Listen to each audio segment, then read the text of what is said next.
Happy Saturday to you. Boy, this morning hits different weather-wise than yesterday's beautiful spring day. After a wonderful afternoon of door knocking, and I could tell you stories, but today I want to continue into, I guess, technically this is part 3 of the council meeting recap from last Wednesday, the Committee of the Whole. We are at the part of the meeting where it was brought up because the Director of Parks and Community Services was presenting his report, and council wanted to revisit the decision that was made at the previous council meeting where a vote was taken to go ahead and purchase a Toyota Tacoma pickup truck from a dealer in St. John, as opposed to other options that were available from local municipal dealers from the municipal district of St. Stephen. This is a decision that council did pass, again, the resolution to go ahead and spend money on a dealer in St. John as opposed to locally. And this just has not been sitting well, even though that decision was made.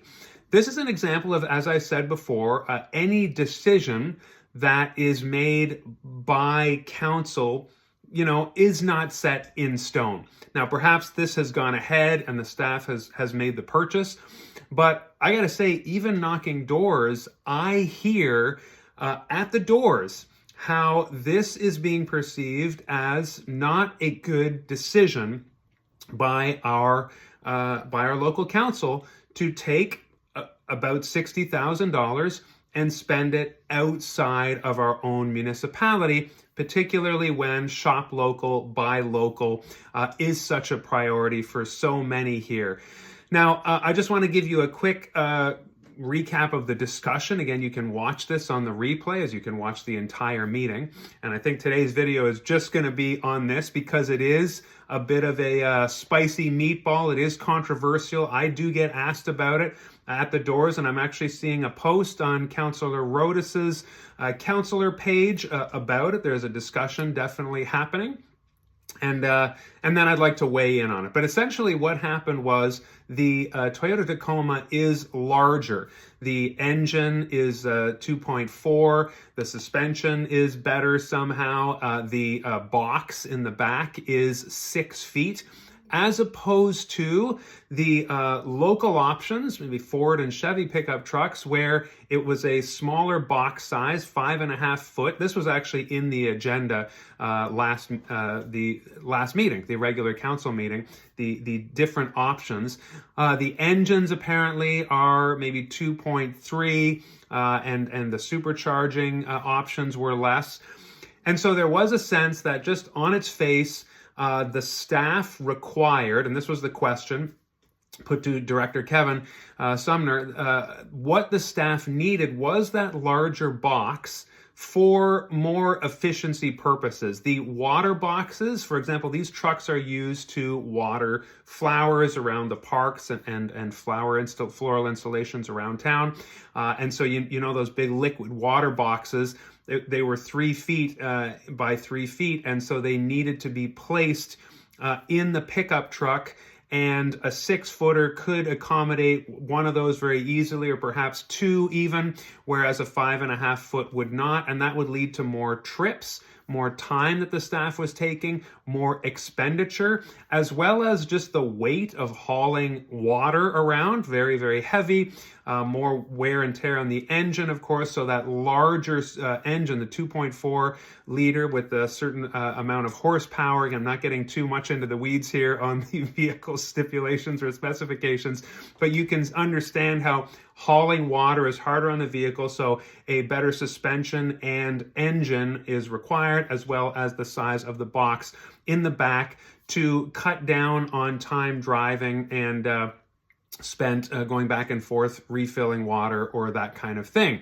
So that is kind of the practicality around it. One of the councillors, I believe Councillor Heislop, did say that the dealers could have been, he believes should have been, but could have been approached to ask if they could secure a Tacoma or another model that perhaps is not native to Chevy or Ford or that kind of thing, but could they somehow in the supply chain get the desired truck that the staff wants? Councillor Wright seemed to say that the needs of the staff take precedent, and where we could try to buy local, that what the staff needs is most important. And then Councillor Harding as well weighed in and did say that we need to ask the staff. It's whatever they want. That's what's most important. So that was kind of the lay of the land of what was discussed there. And ultimately, as I said last week, the decision was made to go ahead and purchase from St. John because of the stipulations that the staff needed. Again, I am knocking on doors, and this is actually coming up. I think because of the traction this is getting online, discussions are being made around it, but residents were not comfortable with sending $60,000 outside of town to make that purchase for our municipality. Now, I will also say that kind of a development that's happening is Councillor Emily Rodas put out on her councillor page, do you think there should be a policy around the municipal district when they need to purchase supplies of various kinds to do the work that is needed for our municipality?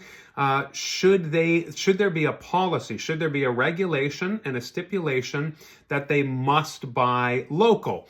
And so there's discussion around that. And I might as well just say right here, I support that, because I think, you can have it both ways. I think, we're very sympathetic to the needs of staff. And as we said, if we're purchasing something that is not practical for the staff to use, first of all, or if it's adding to the burden of, again, it's going to be very impractical to have something smaller or inefficient. It's going to add lots of time. It's going to add lots of cost in terms of extra trips for gas money and things like that.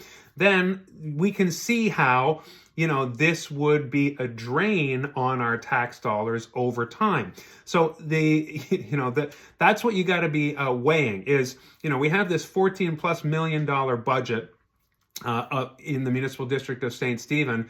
Things need to be purchased in order to complete the work that is necessary. So obviously we want to see, local agencies, local builders, as much local as we can, because I'm a firm believer that we need to it is incumbent on the municipality to be always building wealth within the municipality. And the Local Governance Act really is about increasing the tax base. That is, it's very important for the municipality to always be looking at attracting more people to pay more taxes, because, really practically, roads and pipes wear out. We need to be constantly replacing things. And you can see if a municipality is shrinking and more people are leaving and the population is getting lower, then that burden is shared by fewer and fewer people. So it's really important to be growing our population and be sharing the burden, the liability that is sitting on the books. So in the same way, we don't want to see, we're caught between, in a way, spending money locally on something that may be less efficient, and then if we purchase something that's less efficient, the money did stay local and support our local businesses and go into our local economy, the wonderful families who own these businesses and spending money on their kids and their families and their properties.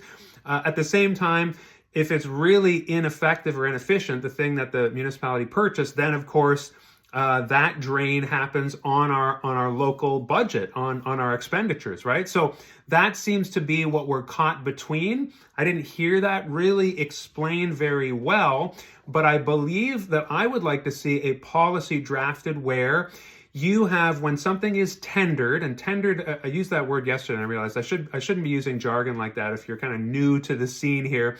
A tender is when the municipality needs work to be done. They put it out there and invite, whether it's companies, businesses, agencies, to bid on the project. We talked about how this happened with our local branding. This happens with construction companies. This happens with paving companies, right?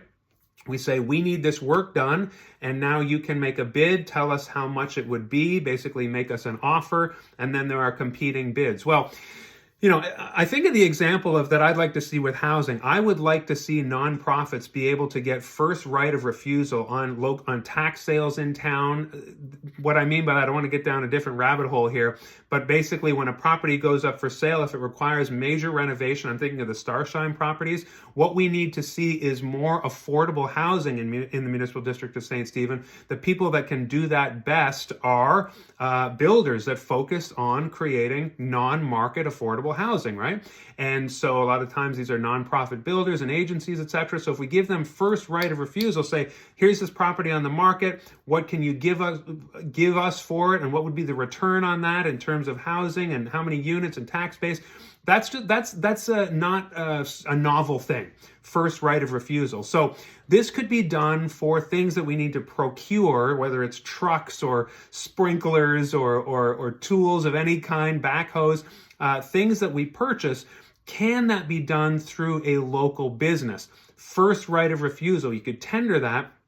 And I wonder, because Councillor Heislip did mention it, even though we don't have a Toyota dealer, could one of those dealers have procured something like that in the supply? Again, that's the balance we always need to be making. We want to be supporting local. The extreme, of course, is we purchase something that is very unsuitable for staff and they're frustrated using it all the time. So that's the balance between that. And I'd like to see a policy that really does say, shop local, build community wealth. We need to always be doing that with our events, with accommodations, with infill, density, where we're putting properties. We want to make sure that our expenditures are low and our tax revenue is high, and that we are spending money in and on and with each other right here within the boundaries of St. Stephen. And so I just thought I would, again, share with you, as I said, technically this is a roundup of that discussion around the truck, which was decided but then revisited, and that's what Committee of the Whole is for. Sometimes we make decisions in regular council meeting, but Committee of the Whole is more conversational. It's a public conversation that for transparency that residents can see, and we can see how the council is kind of ill at ease with this decision still. There are different opinions around the table. And I wonder, moving forward with the next council, because I'm hearing this and knocking doors and your council represents you, if we could craft something with the new council that is a policy centered around first right of refusal. And I got to say, the council and mayor are never supposed to step on the work of staff. Staff are the ones, the CAO, who decide things like which tenders to consider and things like that. But the council also is the decider of, for example, whether or not to approve this. And so as mayor, if I were in this situation, I would be at the dealers just to talk to the owners of those dealers and say, hey, just let me know, fill me in. It's possible that they're already talking to the CAO about these things, especially if there's a policy around first right of refusal. But remember, I talked about the job description of mayor. The job description of mayor is to bring leadership to council, to chair the meetings, and to speak to the council about matters of governance, and then speak to you, the residents, about how decisions are made. So I would want to be right in there talking to the dealers and finding out what's possible. But right now around the table, you're seeing, I think this, I think that, I'm not sure, I wonder about this.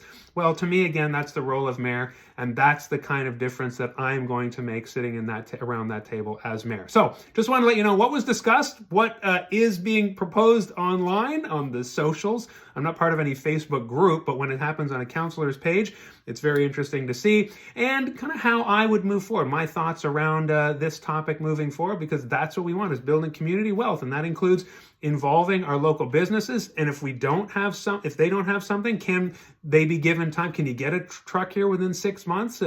Because we really want to spend that $60,000 on you, and giving them the opportunity to give the staff what they need, because that is absolutely critical as well.